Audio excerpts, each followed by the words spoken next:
نحمده ونصلی علی رسولہ الکریم اما بعد فاعوذ باللہ من الشیطان الرجیم بسم اللہ الرحمن الرحیم۔ ناظرین کرام، جنرل نیوز کے پروگرام تجلیات اسلام کے ساتھ خواجہ عاشق حسین حاضر خدمت ہے، اور السلام علیکم ورحمۃ اللہ وبرکاتہ۔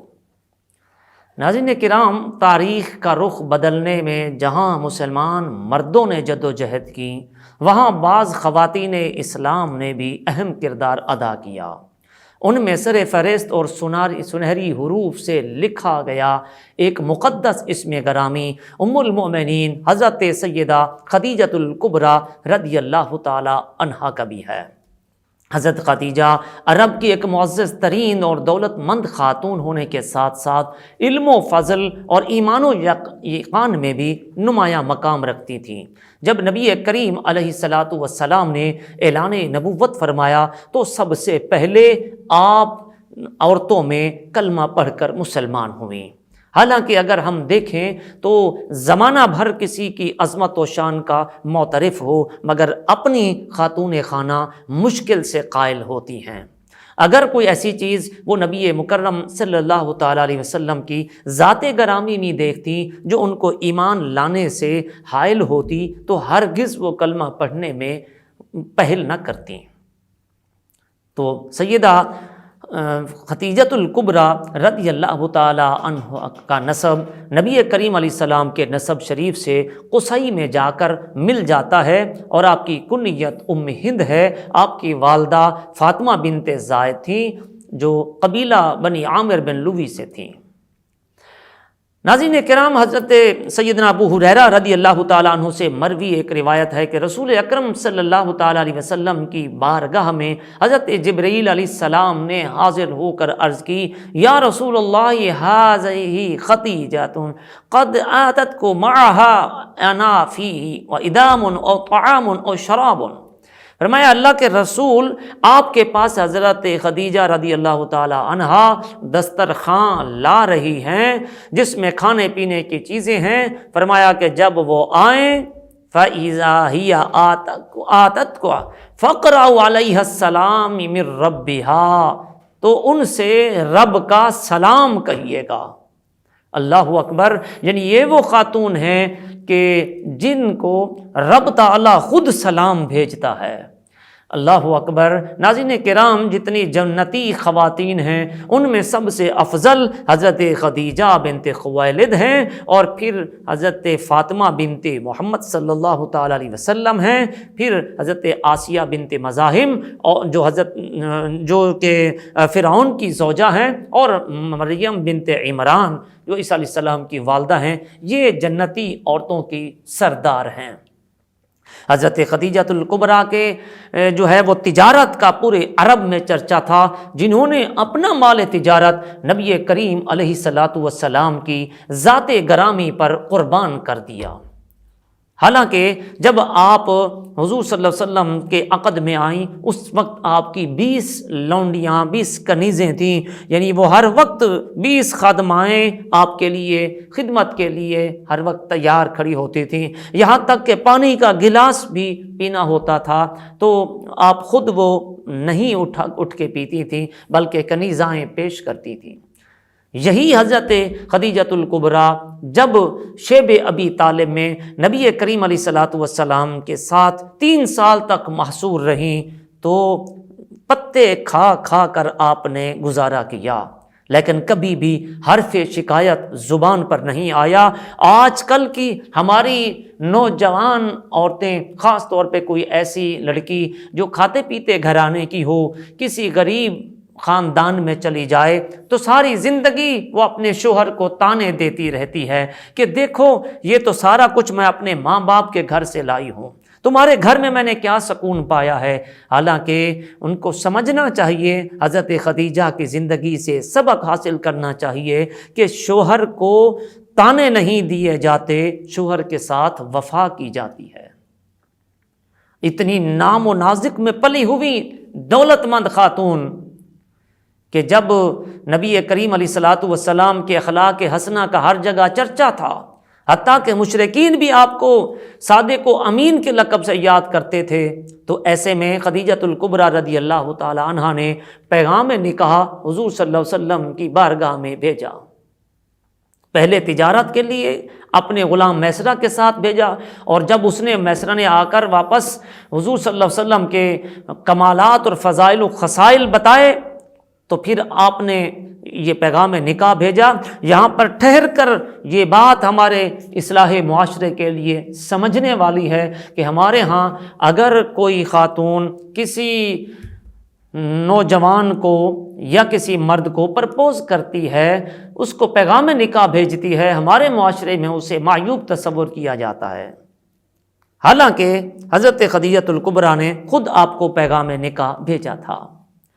اللہ اکبر۔ بہرحال حضور اکرم صلی اللہ تعالی علیہ وسلم کو جب پیغام نکاح بھیجا گیا، حالانکہ بہت بڑے مالدار اور سرداران مکہ کے وہ آپ سے نکاح کرنا چاہتے تھے، مگر آپ نے انکار کر دیا۔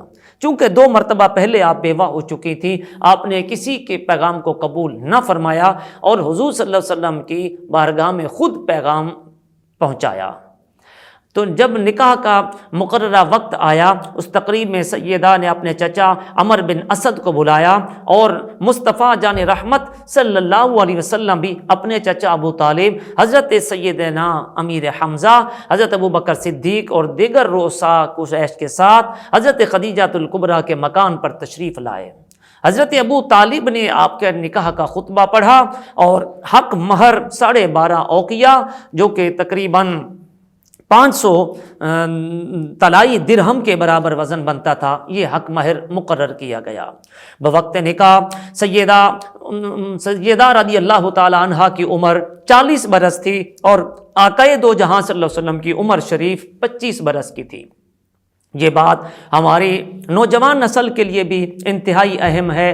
آج کہا جاتا ہے کہ لڑکی کی ایج وہ لڑکے سے کم ہونی چاہیے، حالانکہ حضور صلی اللہ علیہ وسلم نے جب پہلی شادی فرمائی تو آپ کی زوجہ محترمہ کئی سال آپ کی عمر میں آپ سے بڑی تھی۔ اور یہاں پر یہ بات بھی قابل غور ہے، ہماری نوجوان نسل آج کل یہ کہتی ہے کہ جناب کسی بیوہ خاتون سے شادی نہیں کرتے، مطلقہ کو جو ہے وہ نکاح کرنے کو پسند نہیں کیا جاتا، حالانکہ یہ میرے نبی کریم علیہ الصلوۃ والسلام کی سنت مبارکہ ہے۔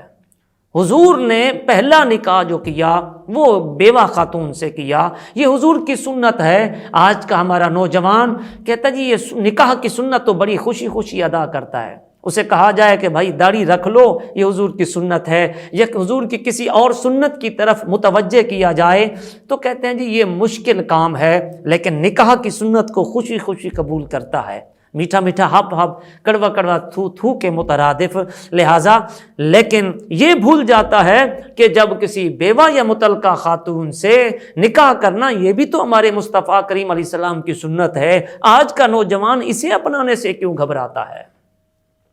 نبی کریم علیہ الصلوۃ والسلام کی یہ غم گسار بیوی جو باہر اگر ابتدائے اسلام میں کفار حضور صلی اللہ علیہ وسلم کو تنگ کرتے تھے تو ڈھال حضرت ابو طالب بنا کرتے تھے، اور جب میرے آقا غم زدہ دل کے ساتھ گھر میں تشریف لاتی تھی تو خوشی کا سامان حضرت سیدہ خدیجۃ الکبریٰ رضی اللہ تعالی عنہا فراہم کرتی تھی، تو اس لیے آپ کی خاطر مدارت سے آپ کے قلب اطہر کو جو ہے وہ سکون ملتا تھا۔ حضرت خدیجۃ الکبریٰ بہت زیادہ سخی تھی، انہوں نے اپنا سب جو مال و دولت تھا وہ حضور صلی اللہ تعالی علیہ وسلم پر قربان کر دیا۔ اللہ اکبر۔ ناظرین کرام، یہ وہ عظیم ہستی ہیں کہ حضور صلی اللہ علیہ وسلم کی ساری اولاد امجاد وہ حضرت خدیجۃ الکبریٰ سے پیدا ہوئی، سوائے حضرت ابراہیم کے جو حضرت سیدہ ماریہ قبطیہ سے پیدا ہوئے۔ حضرت حضور اکرم صلی اللہ تعالی علیہ وسلم کے 3 صاحبزادے اور 4 صاحبزادیاں تھیں۔ ہمارے ہاں عمومی طور پر سیدہ خدیجۃ الکبریٰ کا ذکر بھی کم کیا جاتا ہے، پھر عام لوگوں کو جو ہے وہ حضور صلی اللہ علیہ وسلم کی اولاد کے متعلق بھی خبر نہیں ہوتی۔ حضور صلی اللہ علیہ وسلم کے یاد رکھیے 3 بیٹے تھے اور 4 بیٹیاں تھیں۔ بیٹے سیدنا قاسم اور حضرت سیدنا عبداللہ جن کا لقب طیب و طاہر ہے، اور تیسرے فرزند حضرت ابراہیم تھے۔ اور حضرت ابراہیم کے علاوہ میں پہلے عرض کر چکا ہوں آپ کے سارے فرزند حضرت خدیجۃ الکبریٰ سے ہوئے، اور صاحبزادیوں میں حضرت سیدہ زینب، حضرت سیدہ رقیہ، حضرت ام کلثوم اور حضرت سیدہ فاطمہ الزہرا، یہ 4 بیٹیاں ہیں۔ اللہ اکبر، یہ وہ عظیم ہستی ہیں کہ نبی کریم علیہ الصلاۃ والسلام جن کے وصال کے بعد بھی ان کو کثرت کے ساتھ یاد فرمایا کرتے تھے، اور جب قربانی کرتے تو جانور کا گوشت حضرت سیدہ خدیجہ کی سہیلیوں کے گھر بھی پہنچایا جاتا تھا۔ اللہ اکبر۔ اب یہاں پر ایک بات قابل غور یہ ہے کہ آج کل جو شخص اپنی بیوی کا اگر ذکر کرتا ہے تو ہمارے معاشرے میں اسے رن مرید کہا جاتا ہے۔ تو یاد رکھیے، نیک بیوی کا وصال کے بعد بھی تذکرہ کرنا، ان کی نیکیوں کو یاد کرنا، یہ رن مریدی نہیں ہے، بلکہ میرے مصطفیٰ کریم علیہ السلام کی سنت مبارکہ ادا ہے۔ بیوی کی نیکیوں کو یاد کرنا یہ حضور کے نوکروں کا طریقہ ہے، حضور کے غلاموں کا وطیرہ ہے، لہٰذا اس کو برا نہیں سمجھنا چاہیے۔ نبی مکرم صلی اللہ تعالی وسلم کی وہ وفا شیار اور غم گسار حضرت سیدہ خاتون جنت حضرت خدیجۃ الکبریٰ رضی اللہ تعالی عنہا کا 10 رمضان المبارک کو وصال ہوا، اس لیے آج کے ہمارا جو یہ تھا ذکر، تاکہ ان عظیم ہستی کا تذکرہ کر کے جن کے ذکر سے خود مصطفیٰ کریم علیہ الصلاۃ والسلام بھی خوش ہوتے ہیں اور ان کی راحت جاں بنتا ہے، لہٰذا ہم نے اسی لیے تذکرہ کیا ہے تاکہ اللہ کی رحمت کے حقدار ہم بھی بن جائیں۔ اللہ رب العزت آپ کی سیرت طیبہ پر ہم سب کو عمل پیرا ہونے کی توفیق عطا فرمائے۔ اسی کے ساتھ ہی اپنے میزبان خواجہ عاشق حسین کو اجازت دیجیے۔ اللہ تعالی ہم سب کا حامی و ناصر ہو۔ السلام علیکم ورحمۃ اللہ وبرکاتہ۔